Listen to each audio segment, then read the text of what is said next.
انسان کے بارے میں اللہ تعالیٰ کی کتاب کہتی ہے کہ انہو کان ظلوما جہولا، بہت بڑا جاہل ہے اور بہت بڑا نادان ہے۔ باقی جتنی مخلوق ہے، ایک مچھر سے لے کر ہاتھی تک، ربنا الذی اعطی کل شیء خلقہ ثم ہدی، رب وہ ہے جس نے ہر چیز کو پیدا کیا اور اس سے زندگی گزارنے کا صحیح طریقہ سمجھائے۔ کوئی جانور، کوئی دو پایا، کوئی چوپایا، کوئی پرندہ، کوئی کیڑا، کوئی مچھلی اپنے لائف سٹائل میں کوئی غلط نہیں کر سکتا۔ آپ شیپ کے سامنے گھاس رکھ لیں، بیٹھا رہے گا، نہیں کھائے گا۔ گوشت رکھیں گے تو کھائے گا۔ بکری کے سامنے گوشت رکھ دیں، نہیں کھائے گا۔ گھاس رکھیں، کھائے گا۔ یہاں کتنے شوگر والے بیٹھے ہوں گے، ان پہ آگے مٹھائی رکھو، کھا جان، حالانکہ پتہ بھی ہے کہ نہیں کھانی، پھر بھی کھائیں، اپنے آپ کو تسلی دیں گے ادھی بلی وقت کھا لوں۔ تو ایک تو انسان جاہل پیدا ہوتا ہے، لا تعلمون شیئا، تم کچھ بھی نہیں جانتے۔ پھر کسی نے کسی شعبے میں علم حاصل کیا، کوئی کسی شعبے میں، کوئی کسی شعبے، ان تمام کے اوپر ایک آیت اللہ نے ایسے پھیلا دی ہے، وَمَا أُوتِيتُم مِّنَ الْعِلْمِ إِلَّا قَلِيلًا، تم نے جو کچھ سیکھا ہے وہ خود نہیں سیکھا، وہ تمہیں اللہ نے لیا ہے، وہ بہت تھوڑا بھی ہے، إِلَّا قَلِيلًا، وہ تھوڑا بھی ہے۔ تو تھوڑے علم کے ساتھ کوئی کام بھی صحیح نہیں ہو سکتا۔ تو پھر کیا حل ہے؟ اللہ تعالیٰ نے کہا فَفِرُّوا إِلَى اللَّهِ، میری طرف دوڑ لگاؤ، میرے پاس آؤ، میرے پاس تمہیں زندگی کا حل ملے گا۔ یا اللہ تو اب اوپر ہے، کہاں سے تیری باتوں کا پتہ چلے گا؟ تو اللہ تعالیٰ نے فرمایا لَقَدْ جَاءَكُمْ رَسُولٌ مِّنْ أَنفُسِكُمْ، تم میں ایک رسول میں نے بھیجا ہے، عزیزٌ علیہ ما عنتم، تمہیں تکلیف میں دیکھ کر اسے دکھ ہوتا ہے، حریصٌ علیکم، تمہاری خیر خواہی کا اسے حرص ہے، خیر خواہی کا لالچ ہے، بالمؤمنین رؤوف الرحیم، اللہ نے کسی انسان کو اپنے صفاتی ناموں سے نہیں نوازا اور اپنے نبی کو اپنے دو صفاتی نام عطا فرمائے، بالمؤمنین رؤوف الرحیم، ان ربک لرؤوف الرحیم۔ ایک طرف اللہ کہتا ہے تیرا رب رؤوف الرحیم ہے، اور زمین پر کہتا ہے میرا محبوب بالمؤمنین رؤوف الرحیم، وہ آپ کے لیے رؤوف الرحیم ہے۔ تو رؤوف بہت نرم، حد سے زیادہ نرمی کرنے والا، رحیم ہر وقت رحمت کرنے والا، ہر وقت رحمت کرنے والا۔ اور اگر تھوڑی سی دھمکی سنائے فَإِن تَوَلَّوْا، اگر مجھے اور میرے حبیب کو چھوڑ دو گے تو اللہ اپنے حبیب سے کہہ رہے ہیں ان سے کہہ دو فَقُلْ حَسْبِيَ اللَّهُ، نہ مانو میرا رب مجھے کافی ہے، علیہ توکلت وهو رب العرش العظیم، میرا اسی پر توکل ہے۔ تو کوئی بھی شعبہ ہو زندگی کا، ہمارے پاس علم تھوڑا ہے، آنکھیں وہاں تک دیکھ رہی ہیں، آگے نہیں، پیچھے نہیں دیکھ رہے، اب ادھر نہیں دیکھ رہی، اب ادھر نہیں دیکھ رہے، اب نیچے نہیں دیکھ رہے، ایک بول رہا ہے اور آپ سن رہے ہیں، یہاں دو شروع ہو جائیں تو آپ کو کچھ سمجھ میں نہیں آئے گا کہ کیا بولا جا رہا ہے۔ دیکھنا کمزور، سننا کمزور، سوچ کمزور، انسانی دماغ 4-5% سے زیادہ کام نہیں کرتا، بلکہ وہ سویا ہوا ہے، وہ نہ جنت میں کھولے گا۔ تو ہماری سوچ ایک وقت میں 2 چیزیں نہیں سوچ سکتے، ایک وقت میں 2 چیزوں پر غور نہیں کر سکتے۔ تو لہٰذا فَفِرُّوا إِلَى اللَّهِ، اللہ کی طرف دوڑو۔ اللہ کی طرف دوڑنے کا اللہ نے سورہ نساء میں کہا فَلَا وَرَبِّكَ لَا يُؤْمِنُونَ حَتَّى يُحَكِّمُوكَ فِيمَا شَجَرَ بَيْنَهُمْ۔ میرے محبوب، یہ پہلی قسم ہے قرآن کی، جو قرآن میں قسمیں ہیں، سورہ نساء پہلی قسم ہے، اور اتنا اس میں اظہار محبت ہے جس کو کسی بھی زبان میں منتقل نہیں کیا جا سکتا۔ میں کوشش کرتا ہوں تھوڑا واضح کرنے۔ قسم کھانے والا خود رب ہے، خود آپ ہے، اور کیا کہہ رہا ہے؟ مجھے آپ کے رب کی قسم۔ اس سے لگتا ہے کہ قسم کھانے والا رب کوئی اور ہے اور رب محمد کوئی اور ہے۔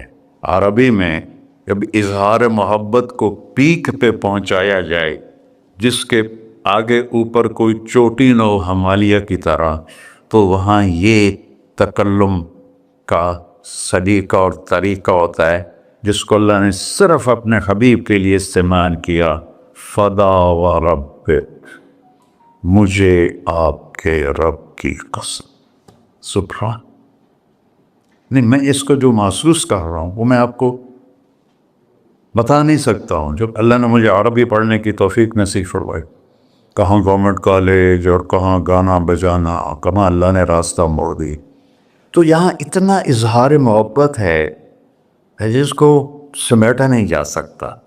تو اس کے بعد ہے فَلَا وَرَبِّكَ، مجھے آپ کے رب کی قسم۔ اللہ اپنی قسم کیسے اٹھا رہا ہے؟ اپنے نبی سے جوڑ کر، مجھے آپ کے رب کی قسم۔ یہ آباد والوں کو بتا دو، جب تک آپ کی غلامی نہیں کریں گے میرے نظروں میں کوئی حیثیت نہیں ہے۔ شاید برج خلیفہ سے بھی بڑا ٹاور بنا دیں، کوئی حیثیت نہیں۔ یہاں حیثیت کا سکہ محمدیت پر ہے، نہ کہ پیسے پر، نہ کہ شکل و صورت پر، نہ کہ کسی اور نسبت کا۔ ایک ہی سکہ ہے، وہ ہے محمد و رسول۔ جب ہمارے نبی تشریف لے گئے معراج، تو آپ نے عرض کی یا اللہ اتخذت ابراہیم خلیلا وموسیٰ کلیما وعلمت لداود الحدید وسخرت لسلیمان الریاح واحییت لعیسی الموتى فماذا جعلت لی؟ یا اللہ، یہ معراج موسیٰ علیہ السلام نے کہا ارنی انظر الیک، تھوڑا اپنا نظارہ تو کرا دے۔ تو اللہ تعالیٰ نے کہا لن ترانی موسیٰ، تیرے بس کا نہیں ہے۔ موسیٰ علیہ السلام لاڈلے نبی تھے، ہمارے نبی نے فرمائے، وہ اللہ سے ضد کر لیتے تھے کہ نہیں ایک واری تو دیکھنا ہے۔ کہا اچھا ٹھیک، میں پہاڑ پہ تجلی ڈالتا ہوں، وہ کھڑا رہے گا تو بھی دیکھ لے۔ فلما تجلی ربہ للجبل، اب یہ عرش کے اوپر سے تجلی آئی ہے، پہاڑ پہ پڑی ہے، جعلہ دکا، پہاڑ ریت بن گیا، وخر موسیٰ صاعقہ، اور موسیٰ علیہ السلام بے ہوش ہو کے یہ گئے۔ پتہ نہیں کتنی دیر بولے گئے، جب ہوش میں آیا تو کہنے یا اللہ میری توبہ ہن میں نہیں آتا۔ اور یہاں سارے پردے ہٹا کر اللہ اور محبوب آمنے سامنے، اور وہ انہی آنکھوں سے دیکھ۔ جنت میں اللہ نئی آنکھ دے گا جس سے ہم اللہ کو دیکھیں گے، نئے کان دے گا جس سے ہم اللہ کی سنیں۔ میرے محبوب تو اسی دنیاوی آنکھوں سے اپنے اللہ پر ایسے دیکھ رہے ہیں، اور میرا رب کیا پروٹوکول دے رہا ہے۔ آپ لوگوں کے کیا پروٹوکول ہے؟ آج جھنڈے ہوتے ہیں، کل جیل ہوندی، تو میرا رب کہہ رہا ہے السلام علیک ایھا النبی ورحمۃ اللہ وبرکاتہ۔ کیا سلام پیش کیا میرے اللہ نے اپنے بندے کو۔ عبد ہے، عبدہ ورسولہ، عطیات میں پڑھتے ہیں وَأَشْهَدُ أَنَّ مُحَمَّدًا عَبْدُهُ وَرَسُولُهُ، اللہ کے بندے ہیں، رسول ہیں۔ اللہ کہہ رہا السلام علیک ایھا النبی، اے عزت والے نبی، ایھا نبی، ورحمت اللہ، میری رحمت، وبرکاتہ، اور میری برکتیں، اور میرے ماں. اگر اللہ، حدیث میں آتا ہے اگر اللہ ایک تجلی پوری کائنات پہ ڈال دے، عرش سے لے کر نیچے تک، تو جتنی یونیورس ہے، صرف دنیا نہیں، جتنی یونیورس ہے جل کے راکھ ہو جائے گی، راکھ ہو جائے گی. اور جو آج تک ناسا والوں نے ڈھونڈا ہے وہ 3% ڈھونڈا ہے، 97% بلیک ہے. اس کی ناسا کی رپورٹ ہے، غلط ہے یا صحیح ہے انہیں کے ذمے. یہاں سے جہاز اڑے روشنی کی رفتار 3 لاکھ کلومیٹر فی سیکنڈ، 3 لاکھ کلومیٹر فی سیکنڈ اڑے، اور یہاں تک 90 ارب سال اڑتا رہے تو یہ 3% کور ہوگا. تو جو 97% ہے ان کو نظر ہی نہیں آتا ہے. تو میرے نبی نے فرمایا کل کائنات جل کے راکھ ہو جائے گی، اور میرے رب نے پردہ ہٹایا، اپنے حبیب کو اپنا آپ دکھایا. وہ انہیں دیکھ رہے ہیں، یہ انہیں دیکھ رہے ہیں، ہوش و حواس میں بات ہو رہی ہے.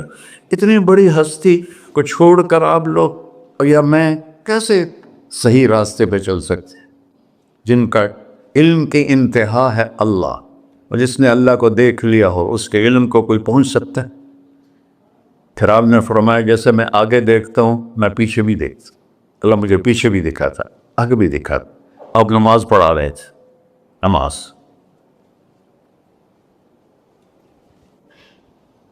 چلنا شروع کر دیا،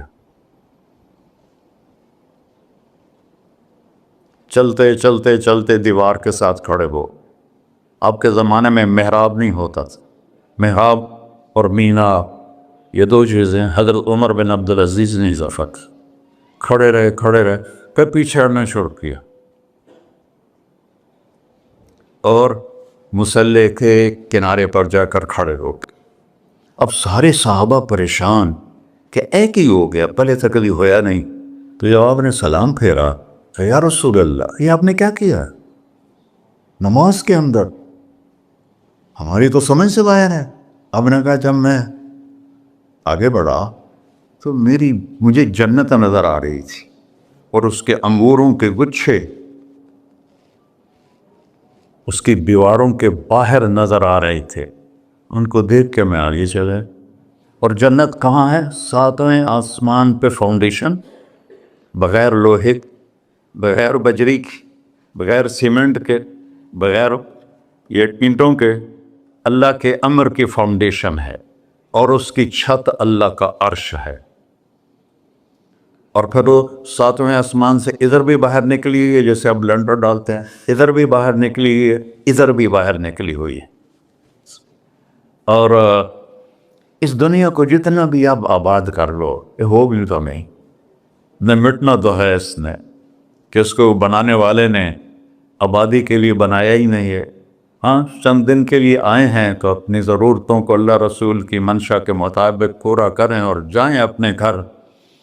تو میرے نبی وہ دیکھ رہے ہیں. اور پھر کہنے لگے آپ پیچھے کیوں ہٹے؟ کہ پھر اللہ نے مجھے جہنم دکھائی. جہنم کہاں ہے اس کو میرے نبی نے فکس کر کے بتایا جیسے جنت کو بتایا؟ نہ اللہ نے بتایا ہے، وہ بھی اوپر ہی. کب مجھے جہنم نظر آئی، اس کے شعلے نظر آئے تو ڈر کے میں پھر پیچھے ہٹ گیا.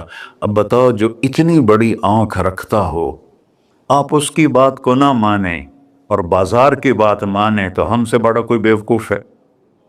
میرا نبی کہتا ہے، میرا اللہ کہتا ہے، اللہ سود کو مٹاتا اور صدقے کو بڑھاتا ہے.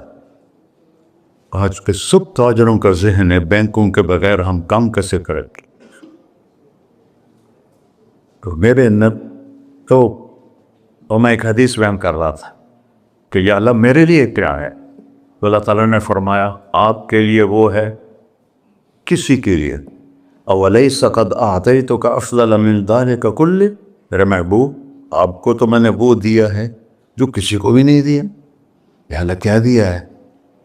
کہا اللہ ذکرت الا ذکرت معی، قیامت تک تیرا نام میرے نام کے ساتھ جڑ گیا ہے، یہ جدا نہیں ہو سکتا. لا الہ الا اللہ بولو آگے. لا الہ الا اللہ کے ساتھ 1.25 نبی جڑے، آدم بھی جڑے، شیس بھی جڑے، ادریس بھی جڑے، نوح بھی جڑے. لیکن جیسے کسی کا ٹرانسفر ہو جاتا ہے تو نیم پلیٹ تبدیل ہو جاتی ہے. ہر نبی کے جانے کے بعد کلمے کا دوسرا حصہ اس کے نام کے ساتھ تبدیل ہو جاتا تھا. لیکن اللہ نے فرمایا میرے محبوب قیامت کا دھماکہ بھی تیرے نام کو مجھ سے دور نہیں کر سکتا. اللہ ذکرت الا ذکرت معی، قیامت تک تیرا نام میرے نام کے ساتھ جڑ گیا. وشرحت لک صدرک، میں نے آپ کا سینہ کھول لیا. ورفعت لک ذکرک، میں نے آپ کے نام کو بلند کر دیا.